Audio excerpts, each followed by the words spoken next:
Aha, you can open. Now, you remember that next time it's pouring. Good thing I don't believe in luck. Oh. Well, Dave, good morning. Hi, Terry. Is it raining inside? It doesn't seem to be out here. I have an explanation. Now, you just come on in out of the sunshine. Let me put this away. No, you see, I was trying to see if Lester's umbrella really worked. I borrowed it at the hospital picnic yesterday. And naturally, it didn't open, and I didn't want to return it to him broken. Yeah, we really had a wet 4th of July, didn't we? Oh, we sure did. So, Doctor, tell me, to what do I owe this honor? Oh, how about lunch? No, thanks. I just had breakfast. No, I mean a little bit later. And some shopping. I need your assistance, your eye for the elegant, and your expert opinion. Oh, well, I'm very flattered, but I'm really not quite sure what I'm getting into. Well, I want you to help me pick out a gift for Kate. And I want it to be something special.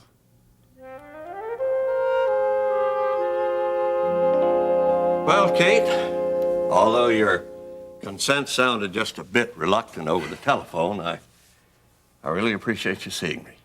Any reporters with you? Oh, now, Kate. Just wondering if you were setting the stage for another prefabricated story like my engagement to Lee. That's all.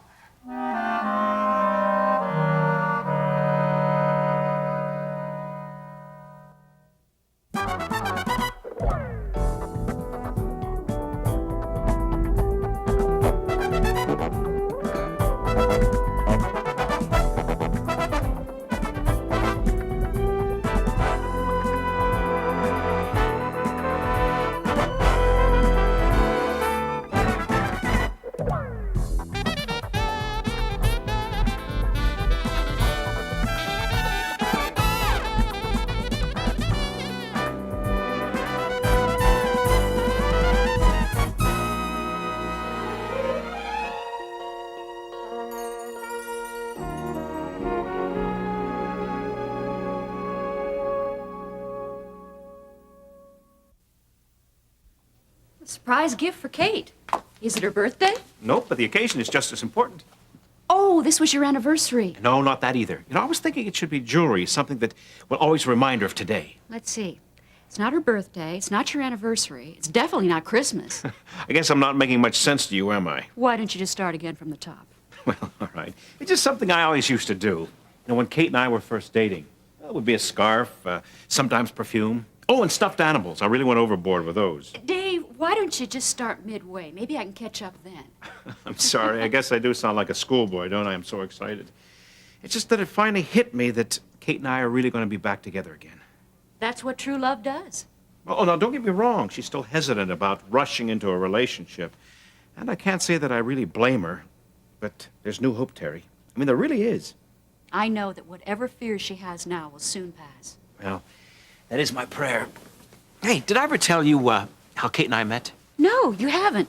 Well, I was a write-in against Kennedy and Nixon for the presidency. You were what? Yes, it started out as a joke. The guys at med school put me up to it. It was funny. Anyway, after we discussed everything from civil rights to parochial schools, well, I just didn't have the heart to write my name down on the ballot. Boy, she must have really made an impression on you. Oh, yes, she did. She was so serious about everything. She really cared. I remember her hair was longer then, and she used to brush it away from her face when she was talking. You know, it took me almost a month to convince her to go out with me. That's about how long Scott persisted with me. And it paid off for both of us, didn't it? Mm-hmm. You know, that's another reason why I'm glad you're going to help me pick out this gift. Oh? You really understand what I'm trying to say to her. All the qualities that I fell in love with, they're still there. And that's the occasion. Well, what do you have in mind? Necklace or a little pin or... Oh, I'll know it when I see it. Does that mean you're going to help me? Of course it does. I'd be glad to. Ah, thanks, Terry. Oh, Kate, what can I say? It was all my fault. I came over here just to convince you that Lee had absolutely nothing to do with that Redland article. So I've already been told. Well, it's true. You have got to believe me. I wouldn't do anything to drive you two apart. We've all been through too many things. And both of you mean too much to me for me to want to hurt either one of you. Now you know that. Oh, I don't know what to believe, Sebastian. You two put together like Jekyll and Hyde. Well, I wouldn't want to ask which one I'm supposed to be. Well, you're the man behind the image, aren't you? Well, sure, I help. But you should know better than anyone else that Lee's his own man, not just some puppet. And you should know better than anyone else that I'm not one either. If this is just another one of your advertising campaigns, Sebastian, it is all wrong. You've got to believe in the product just as much as the package you create. Well, this time I do. I'm not so sure about that. Otherwise, you wouldn't be bending the rules trying to get me to marry Lee. Oh, come on now, Kate. This idea wasn't so unattractive to you in the past. Looking back, I seem to remember that you did your share of soft selling to get Lee's attention during the last campaign. Oh, he still needs you, Kate. Well, let him ask me, not you in front of the whole population of Kingsley. Kate, I'm a betting man. When I saw him take out that rock and say it was for you, I would have given 10 to 1 that you wouldn't have turned him down. Well, I was wrong. But I was also right. I know I am going to hate myself, but would you mind explaining that to me? He jumped ahead of Wainwright in the polls, didn't he? Now, you know it was worth it, Kate. Admit it. You want him to win just as much as I do. Of course I do. And I know it's your dream that you want to make your mark on society as well. Well, what's wrong with that? Well, with Lee, you can do it. If he wins. You'd never be able to with Dave. Oh. What have you been doing, having your new researcher doing an analytical study of me? Kate, just do both of yourselves a favor. Don't be in such a rush to set the record straight about your engagement, all right? I've already given Lee my word that I won't retract the article, for now. Well, I know you told him you'd hold off for the time being, but don't do it just to be doing him a favor. In time, you're going to see that you'd also be doing one for yourself. Think about it.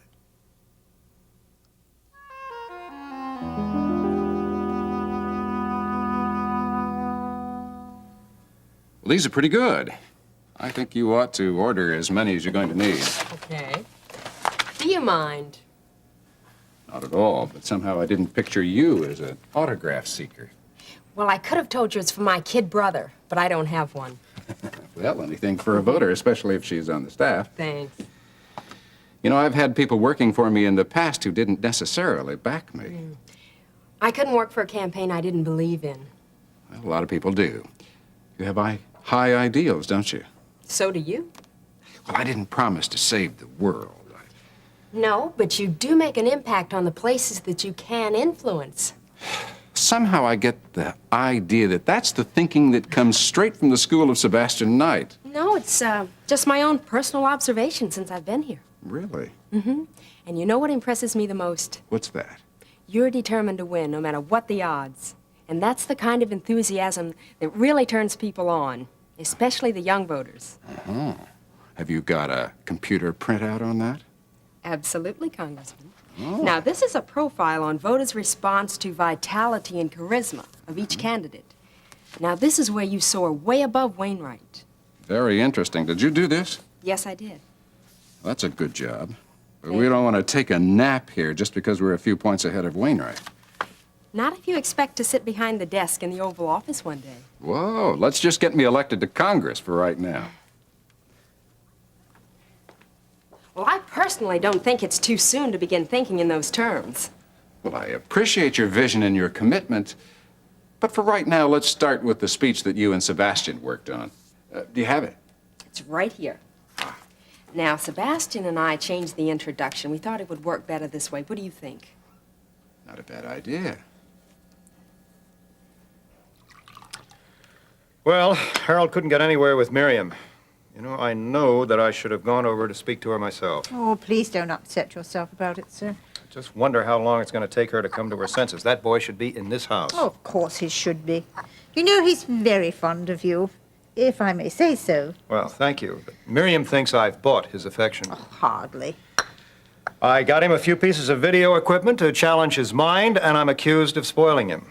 Now, I do admit that the TV watch was for entertainment, but after all, a youngster like that has to have some recreation. I wonder how he's faring now. I can only imagine in that crime-ridden neighborhood.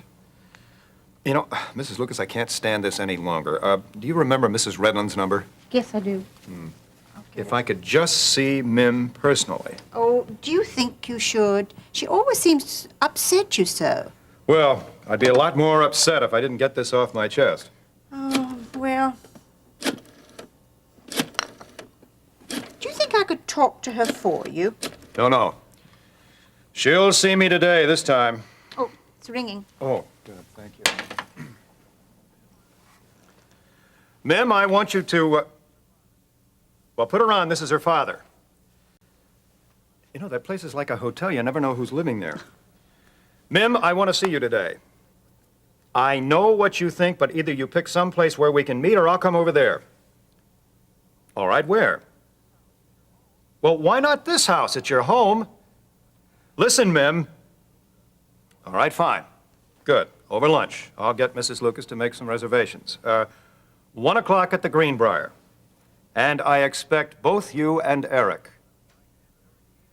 And why can't Eric be there? All right. I will be expecting you, however.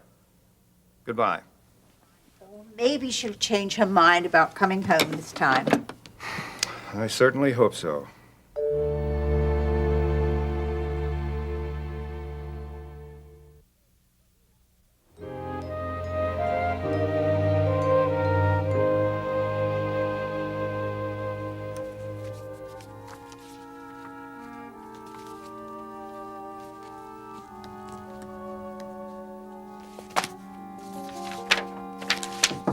Come in.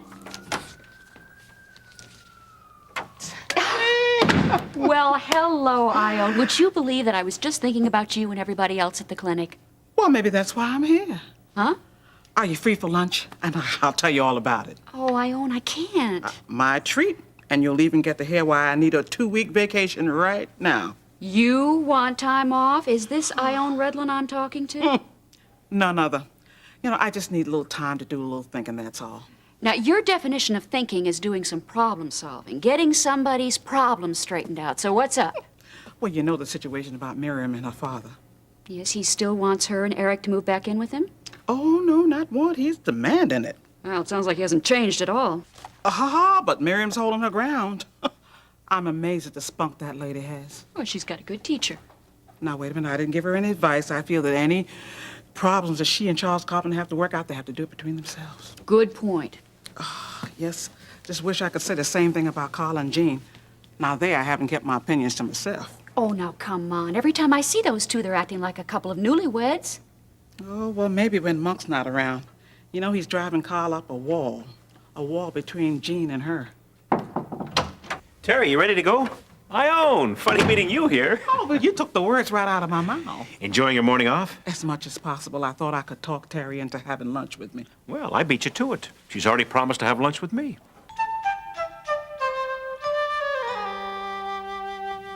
I'll take care of this right now. Fine. Oh, one final thing. These figures on highway improvement, are they the most recent? Yes, I checked with the Transportation Department yesterday. They're current. Excellent. I've got to give a speech to the Planning and Development Commission later this week, and I want to use that information. I thought you might want to do that. Should I set up a press release for, say, tomorrow afternoon? Now, why don't you wait and check with Sebastian first, because we still have to get a focus on the speech. Okay, I'll do that. I think he ought to be coming in pretty soon, because he said he had something personal. I'm back. Well, so you are. Andrea, I have the next speech for Lee here. I wonder if you could get it typed for me. Sure, I'll take care of it right now. Oh, and Andrea, thank you very much. It was good work. Thank you. I suppose you want to know where I've just been. I recognize that tone. You use it every time the ship's about to hit the iceberg. Well, perhaps we can prevent it this time with the right steering. I just talked to Kate, Lee. I was afraid of that. I hope your good intentions didn't make matters worse. Oh, now look, we're a team, remember? You get hurt, I get hurt. But if Kate is shoved into the corner, Dave Phillips is likely to come out the winner. Well, he's just the one we need to discuss. Just a minute. What did you tell Kate? I told her the same thing that you've been telling her all along about the Redland article. That I was the one that gave him the information and not you. And did she believe you? Well, mission's accomplished on that end. She won't be retracting the engagement for a while yet. So we're still safe. Until we get a more permanent guarantee. Sebastian, you're leaving me dangling again. Would you please clarify that? Keep trying to make Kate Mrs. Lee Carruthers, no matter what she says. I have been trying, but did you get any indication from her that I'm still in the running? No. But I struck a nerve of a very determined woman. Lee, I'd be willing to bet this reconciliation with Dave Phillips and her won't work. It can't. He can't give her what you can. He can't even give her what she really wants deep down inside.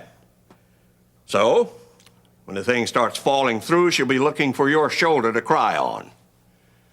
Hold on to that ring. You think it's safe to let Ione in on our little secret, Terry? I don't see why not. Terry's being kind enough to help me pick out a gift for Kate. A gift for Kate? Isn't it great that Dave and Kate are seeing each other again? Oh, it sure is. You should see that man down at the clinic. He whistles while he works. He even sings to 6-year-old patients. Ione, why don't you go with us? What with your gallivanting all around, I would say that Lucille and Dr. Ben must be running ragged. No, I think I better be running on down there and helping them out down there. This is your morning off, and doctors prescribe times of rest for their patients and staff. Well, some other time I think they need me. I'm going to see you a little later, Terry. Okay, Ione. So give me a call tonight, will you? I will. And I'll see you later on. Yes, ma'am.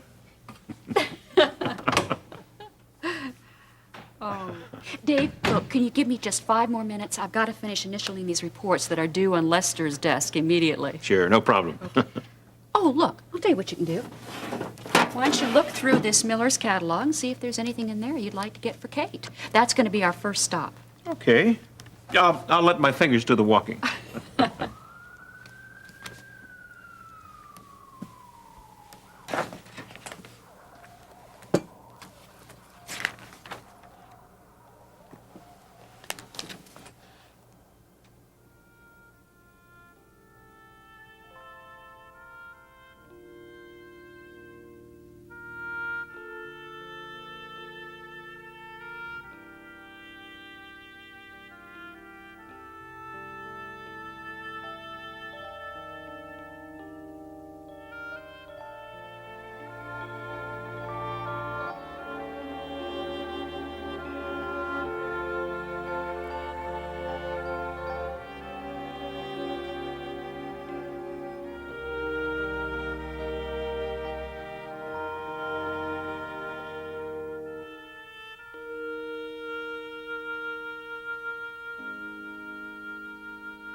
Well, I'm all done. Dave? What? Oh, we can go now. Oh, great. Look, I'm just going to drop these off at Lester's office and return the umbrella, of course. Okay. Right. Well set. Okay.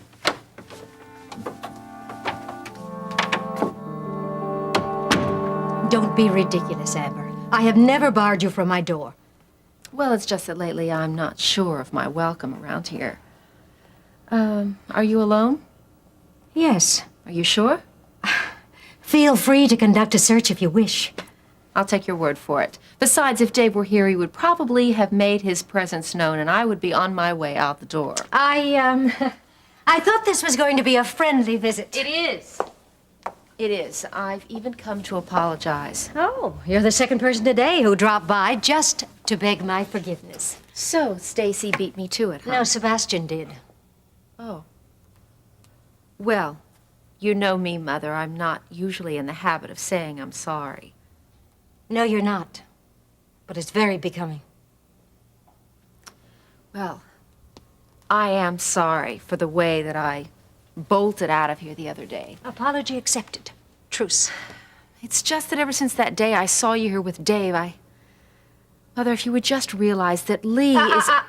None of that. Well, believe it or not, I only want to see you happy, Mother. I know you do. And I don't mind talking to you about Lee or Dave, as long as you don't promote one over the other or put one of them down. Now, you know I can't do that. End of conversation. Are you serious? Absolutely, most definitely, yes. You don't want a truce. You want a complete surrender. Now I think you're getting the message. Mrs. Lucas, Yes, Mr. Carpenter. are those reservations confirmed? Yes, for a party of 2 at the Greenbrier at 1 o'clock. Good. I think I'll be a little early today and go now. Do you want me to call your cab? No. I'd rather drive myself. Let off a little steam, maybe. I won't rest until that boy is back in this house.